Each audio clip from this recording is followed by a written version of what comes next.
Hello and welcome to PS4, and what I want to talk to you today is about EGX 2014, which I went to on Thursday. A friend of mine got some tickets and we went to Earl's Court, got early access, so an hour before kind of the rest of the throng, so we got some good chance to see some excellent games. Unfortunately, I'm having to use footage of Destiny, a bit of Minecraft behind this because they were really tight about us recording gameplay footage. So I wasn't able to record anything using my phone at all. So I'm going to have to watch some fabulous Destiny action and a little bit of Minecraft, depending on how long the video is. And I'll go through, basically, chronological order, the games that I saw.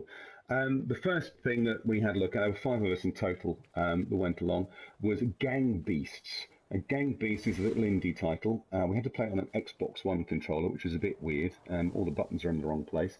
But it's a kind of arena-based brawler. Very basic. It wouldn't really have pushed the capabilities of PS1, but it is massively good fun. You have these little kind of weird blobby jelly-like characters. You punch with your left with L1, you punch with your right with R1. And if you hold down L1 or R1, you can grab your opponent and drag them about the place.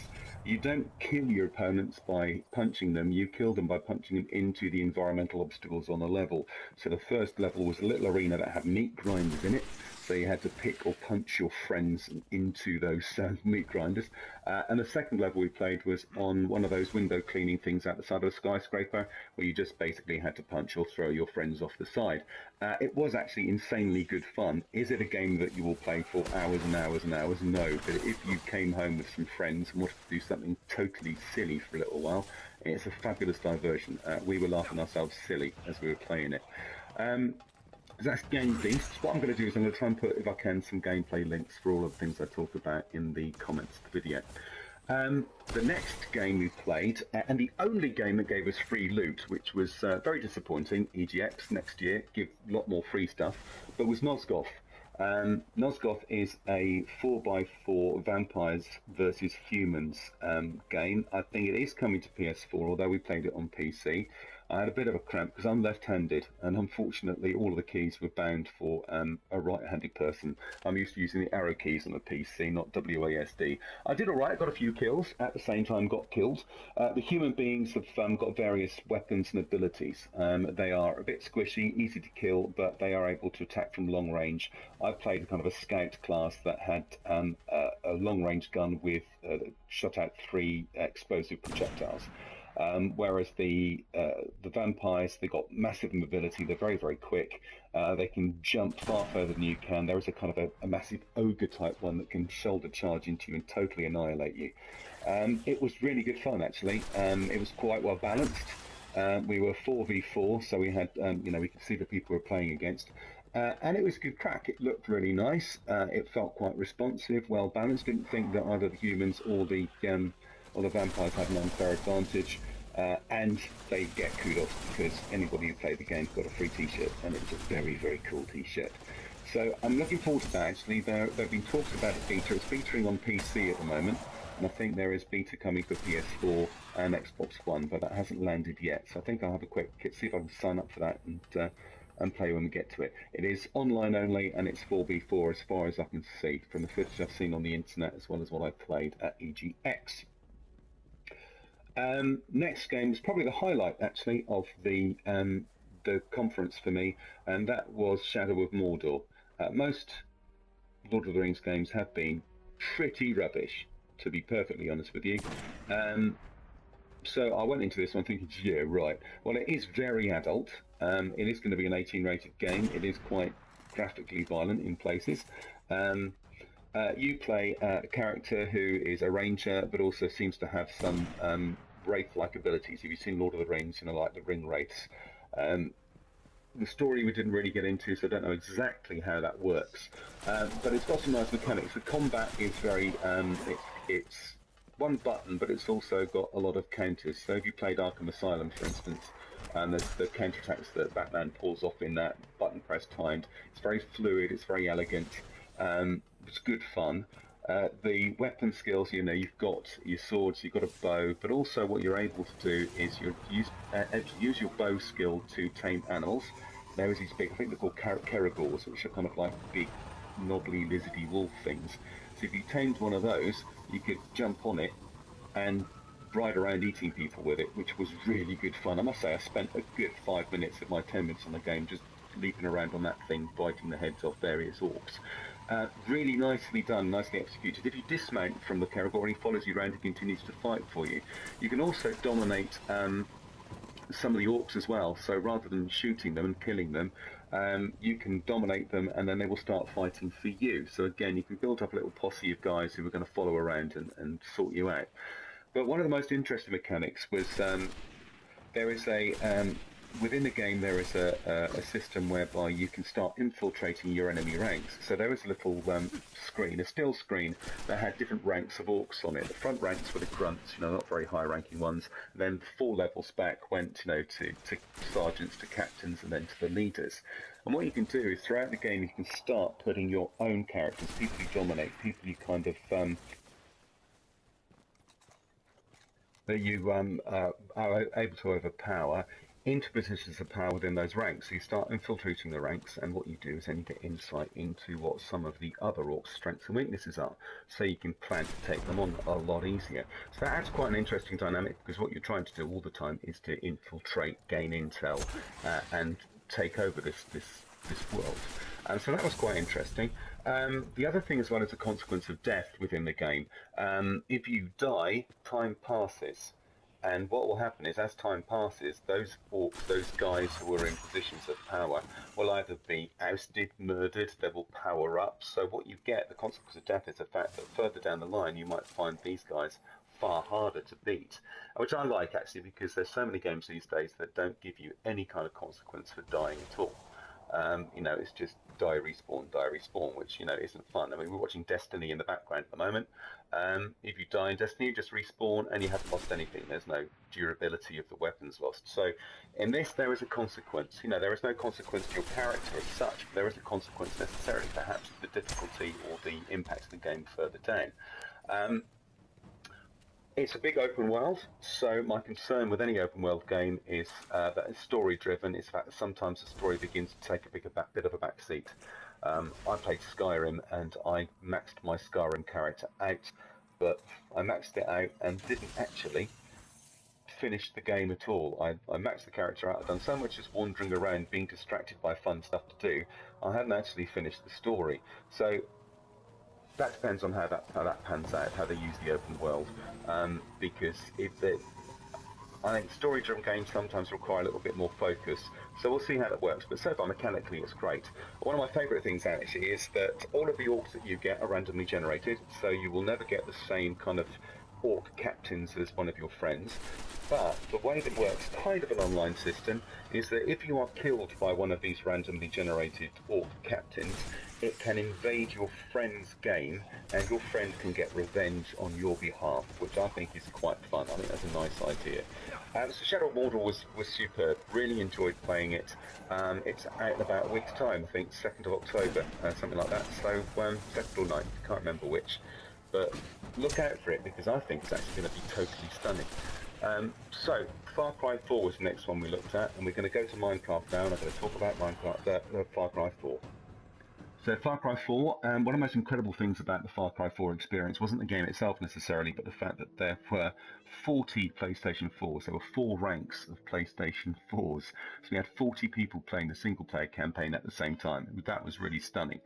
Game itself, it was just one level, and it was pretty restricted, actually. They didn't give any stealth weapons particularly, so my preferred style during Far Cry 3 was to creep up behind people and stab them in the back, or to shoot them with a bow, or use a sniper rifle.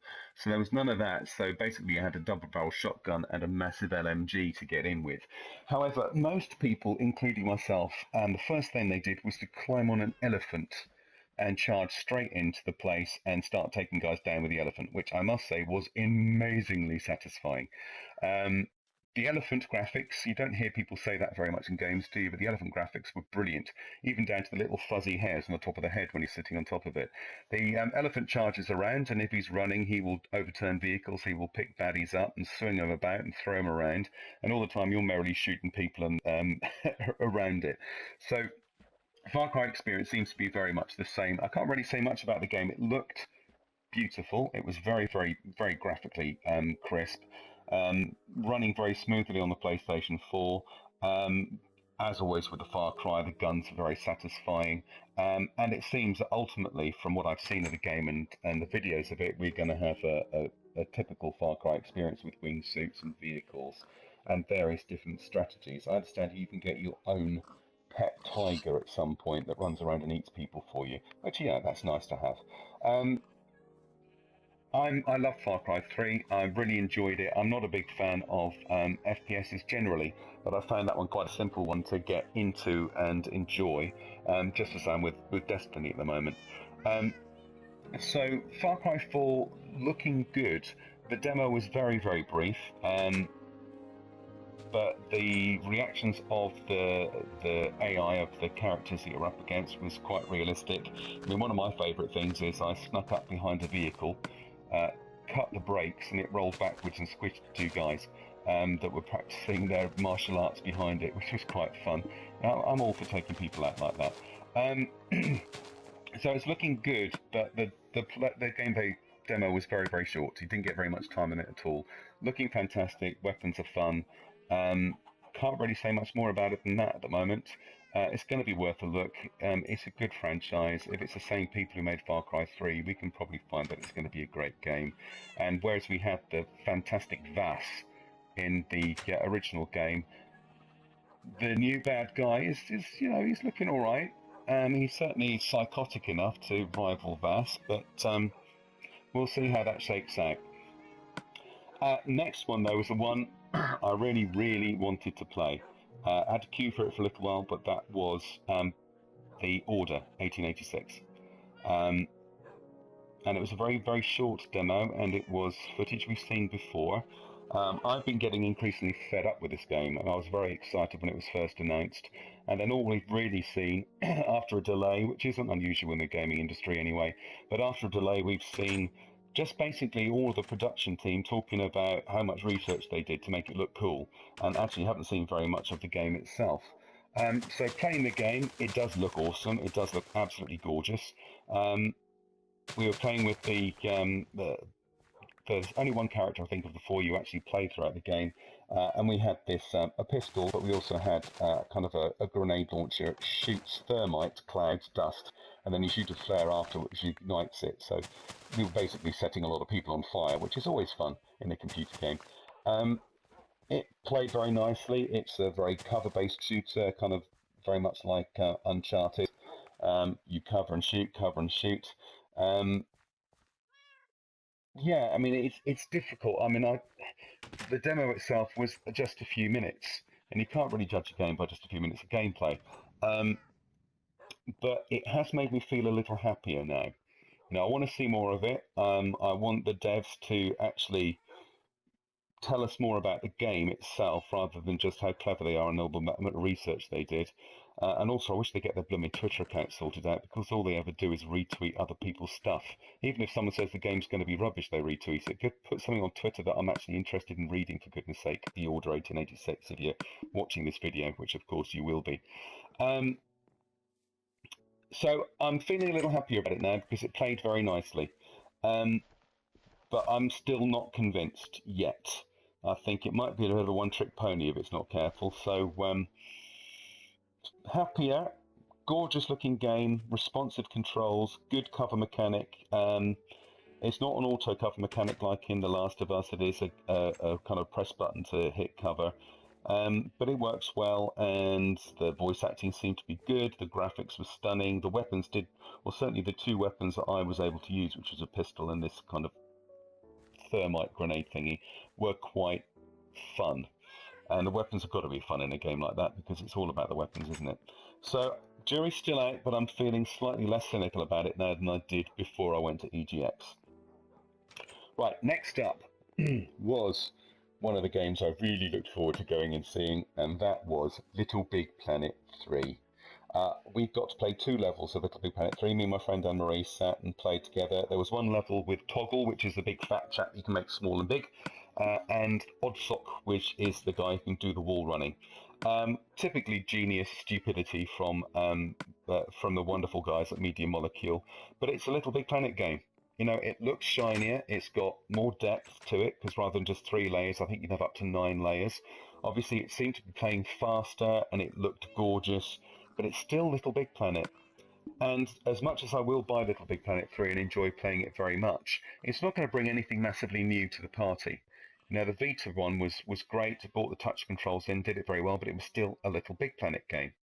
So what I really wanted from Media Molecule was a new IP for the PlayStation 4 because they're so good at taking hardware and building games around, the strengths of the hardware itself. So I loved it. It was brilliant. It was fantastic. And thank you, Media Molecule, because Little Big Planet is one of the best games I've ever played. I really enjoy it. But what I really want is something new from you guys. Not Tearaway Unfolded. I love Tearaway on the Vita, but Tearaway on the PS4 is just going to be Tearaway with slightly different controls. I want you to come up with something cool, like you showed at the PlayStation 4 launch in February last year, when they had that lovely puppet dance thing and you were making things with the Move controller in 3 dimensions. That's what I want to see. I love Little Big Planet, and I liked Oddsock, and I liked Toggle. They were fun, and we laughed a lot when we were playing, which is really all you want to do in a game, that's true. But give me something new, Media Molecule, please. Please. I'll make do with Little Big Planet 3 for now, because it will be awesome regardless. The next thing we did actually was really interesting. It wasn't a game. We went to the developers talk for Dragon Age Inquisition, and it was one of the guys. It was the kind of lead artist within Dragon Age. He's responsible for all the way the art looks from concept to the end game graphics. And he did a really interesting 15-minute talk followed by 10 minutes of gameplay and a Q&A about how they came up with the art style for Dragon Age. And it actually was fascinating. And the great thing is that one of the questions was asked by a lady dressed as an elf. It's really cool. I must say the cosplay was a bit disappointing. A friend of mine lives in Canada, and the cosplay in Canada is quite incredible, and is generally lots of young ladies who are very shapely, not wearing much, which is, as a 43-year-old bloke, is, the kind of thing I want to see. But the cosplay was not at that standard, but this lovely young lady had gone the whole hog. She had really nice ears pointing outside her head, and she asked the guy a question as an elf, which was an interesting thing to see. But that was a great little insight into game development, actually.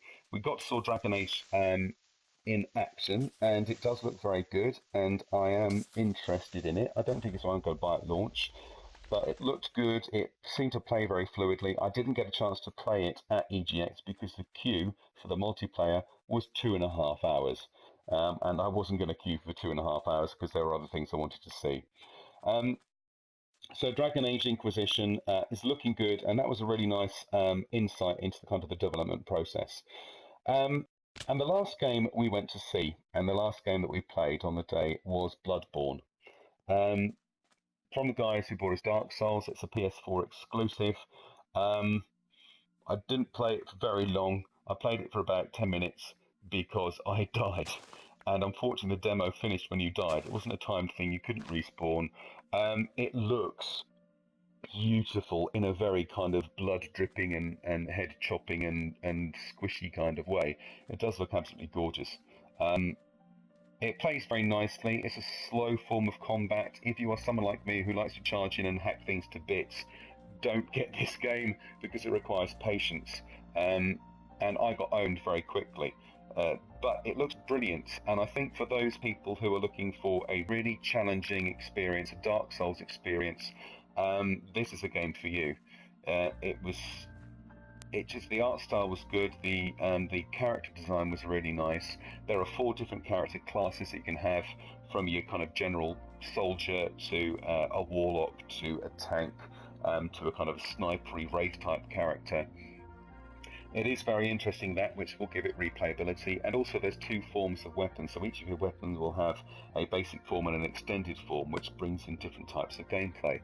And certainly, I could see myself getting into it, actually. I would have to get used to the combat system, as you do with any of these games, but I think that's going to be a good one. It looks interesting, it looks fun, it looks gross, which, you want from a game like Dark Souls, for the people who made Dark Souls.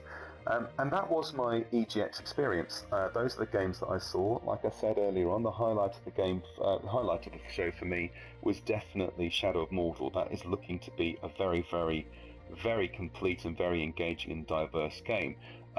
We'll see, obviously, when it comes out in a couple of weeks, what the reviewers say. But that was my highlight. All of the games I played were very good. I enjoyed them very much. There was not a duff one that I played. I would have liked to have got a chance to see Dragon Age Inquisition.